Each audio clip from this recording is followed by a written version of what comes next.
Après plus de 50 ans d'indépendance de nos États, le taux de bancarisation en Afrique se situe entre 12 et 15% selon les pays.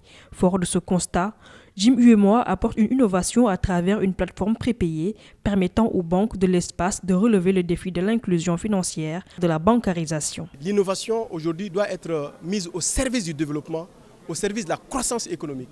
C'est pourquoi aujourd'hui, au-delà de la bancarisation, nous parlons de l'inclusion financière.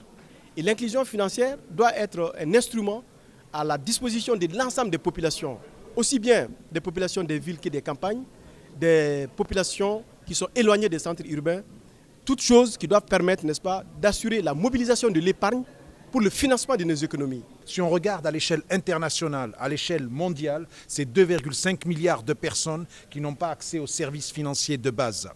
Et ils n'ont pas accès aux services financiers de base parce qu'ils sont dits, entre guillemets, péjorativement, modestes ou pauvres.